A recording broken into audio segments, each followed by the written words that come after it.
अस्सलाम वालेकुम नाज़रीन, मिली वॉइस के डेली बुलेटिन क़ौमी शब रोज़ में आपका खैर मक़दम है। मैं अब्दुल वहाब। मुल्क भर से अहम खबरों के इस बुलेटिन में हम देखेंगे भारत की अहम खबरें, लेकिन खबरों की तफसील से कबल पेश है चंद सुर्खियाँ। गोश्त पर पाबंदी किसी पर नहीं थोपी जा सकती, उत्तराखंड सरकार को हाई कोर्ट की फटकार। भारतीय हुकूमत की इसराइली सॉफ्टवेयर के जरिए जासूसी, 40 सहाफ़ियों, 3 अपोजिशन लीडर्स, 2 वज़ीर और 1 जज निशाने पर। वैक्सीन लगवाने के बावजूद बढ़ रहे हैं कोरोना मुस्बत के मामला, तिब्बी माहिरीन तशवीश में। अफगानिस्तान में हलाक भारतीय सहाफ़ी दानिश सिद्दीकी का जसद खाकी दिल्ली लाया गया, जामिया मिल्लिया इस्लामिया कैंपस में हुई तदफीन। और मुतासिबाना रुझानात जब भी अपना सर उठाते हैं तो सवाल उठाना हो जाता है लाजमी, जस्टिस डी.वाई. चंद्रचूड़ का बयान। उत्तराखंड हाई कोर्ट ने हरिद्वार ज़िले में मज़बा खानों पर हुकूमत की जानिब से आयत पाबंदी मामले पर एक दरख्वास्त पर सवाल किया कि क्या हुकूमत अब आवाम के खाने का फ़ैसला करेगी। अदालत ने उत्तराखंड हुकूमत के फ़ैसले की दस्तूरी नुक्ते नज़र से मज़बा खानों पर पाबंदी आयद करने के फ़ैसले को जांचने को कहा। Chief justice R.S. चौहान और जस्टिस आलोक वर्मा पर मबनी 2 रुकनी बेंच ने कहा कि जमहूरियत का मतलब है अक़लियतों का तहफ़्फ़ुज़ और किसी भी तहज़ीब का जाँच माशरे में मौजूद अक्सरियती तबक़े का अक़लियतों के साथ सलूक से की जा सकती है।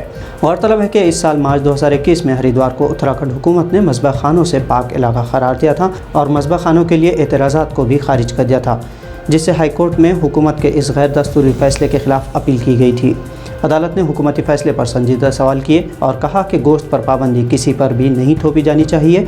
अदालत ने रियासती हुकूमत पर तंज़ करते हुए मज़ीद पूछा कि क्या आवाम को अपनी ग़िज़ा चुनने का इख्तियार है या रियासत इसका फ़ैसला करेगी।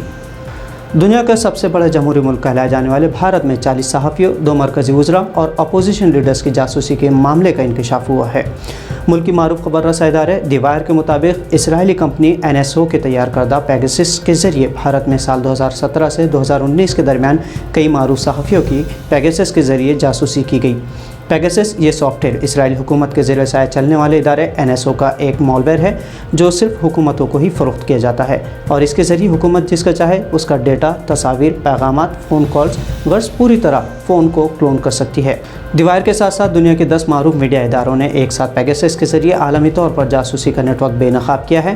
भारत में लोकसभा इंतखाबात 2019 से कबल का डेटा दीवार को मिला है, जिसमें इंकशाफ हुआ है कि पेगासस के ज़रिए ऐसे अफराद पर नज़र रखी जा रही थी जो आमतौर पर सिस्टम पर तंज़ करते हैं।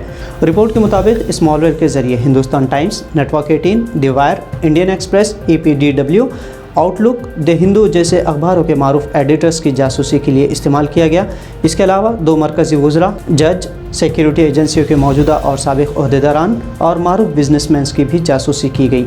आलमी तौर पर जासूसी के इस मॉलवेयर के ज़रिए 12 मुल्कों की आला क़यादत की जासूसी भी की जा रही थी। भारत ने अपने 3% आबादी को कोरोना से बचाव की वैक्सीन की 2 खुराकें दे दी हैं, लेकिन दोनों वैक्सीन लगवाने के बावजूद कोरोना के मामलों में इजाफे से हुकूमत और तिब्बी एहलकार हैरान हैं। वैक्सीन की अफादियत को लेकर अभी भी तिब्बी माहिरान ख़दशात में मुब्तला हैं। तेज़ी से बढ़ते इस वबा के दूसरे दौर में लाखों अफराद की जान जाने और इस दौरान टीका अंदाजी होने के बावजूद कोरोना मामलों में बढ़ोतरी से हुकूमतें और तिब्बी माहिरीन की तशवीश बढ़ गई है। दस्तयाब डेटा के मुताबिक अप्रैल तक अमेरिका में 95 लाख लोगों को टीका लगवाने के बावजूद 9045 लोगों को दोबारा कोरोना हुआ। इसमें से 835 लोगों को अस्पताल में भर्ती करवाना पड़ा और 132 लोगों की यानी 1% लोग मौत का शिकार हुए। अस्पताल में भर्ती होने वाले 1/3 लोगों में कोरोना के कोई ख़ास अलामत ज़ाहिर नहीं हुई। वहीं जिन 15% लोगों की मौत हुई उनमें मौत की वजह न तो कोविड वाली अलामत थी, न ही उससे जुड़ी कोई वजह। भारत में डेटा की कमी के चलते इन मामलों से जुड़ी मालूमात भी कम है, लेकिन वैक्सीन की दोनों डोज ले चुके हेल्थ वर्कर्स में पॉजिटिव ज़्यादा तादाद पाए जाने की इत्तलात हैं।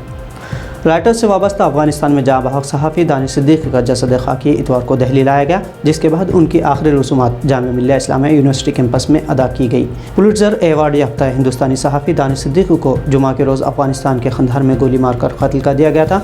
हालांकि उनकी मौत के ज़िम्मेदार तालिबान को बताया जा रहा था, लेकिन तालिबान के तर्जुमान ने दानिश को तालिबान की जानिब से गोली न मारने का दावा किया है। दानिश सिद्दीकी अफ़गानिस्तान में तालिबान और अफ़गान सिक्योरिटी फोर्सेस के दरमियान जारी कशमकश को कवर कर रहे थे और जुमा के रोज़ अफ़गानिस्तान ही के स्पेन बोल्दक इलाके में उन्हें गोली लगी थी। इस नौजवान सहाफ़ी ने इससे कबल म्यांमार में रोहिंग्याओं पर मज़ालिम, दहली फसादात, हांगकॉन्ग मुजाहिरे, शाहीन बाग, किसान मोर्चा, लॉकडाउन में मज़दूरों की बेबसी और कोरोना दौर में सिस्टम की नाकामियों की तस्वीर से हुकूमत को बेनकाब किया था। पुलित्ज़र एवार्ड याफ्ता इस बेबाक सहाफ़ी की मौत पर मुल्क के सहाफ़ियों, इदारों, कार्टूनिस्ट और समाजी कारकुनान ने शदीद दुख का इजहार किया है और उन्हें खिराज अक़ीदत पेश की। متعصبانہ رجحانات جب بھی اپنا سر اٹھاتے ہیں تو اس پر سوال اٹھانا لازمی ہو جاتا ہے، اور ہندوستان میں جمہوری آئین کے وعدے کے مطابق ہر کسی سے منصفانہ رویہ اختیار کرنا چاہیے۔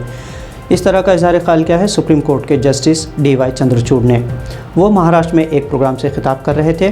انہوں نے کہا کہ حکومت کے انتخابات کے علاوہ دستوری بنیاد پر بھی پرکھا جانا چاہیے، اور مطلق العنانیت، شہری آزادیوں کو کم کرنا، جنس پرستی، ذات پات، مذہب یا خطے کی بنیاد پر امتیازی سلوک کا خاتمہ یہ ایک ایسا مقدس وعدہ ہے جو ہندوستان کو آئینی طور پر تسلیم کرتا ہے۔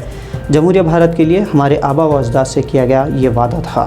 جسٹس چندرچوڈ نے ڈاکٹر بابا صاحب امبیڈکر کو یاد کرتے ہوئے کہا کہ ذات پات اور جاویرانہ ہندو رواجوں کے خلاف ان کی لڑائی شروع کرنے سے قبل ان کی پہلی جدوجہد تعلیم حاصل کرنا تھی۔ چندرچوڈ نے اس سے قبل بھی بھارتی دستور کی دفعہ 21 کے تحت جینے کے حق کی گارنٹی میں پرائیویسی کو ایک بنیادی جز قرار دیا تھا۔ تو ناظرین، یہ تھی ملی وائس کی بھارت سے اہم قومی خبریں۔ دنیا اسلام سے مصدقہ عالمی خبروں کے لیے ہمارے عالمی شب روز بلیٹن کو دیکھنا نہ بھولیں۔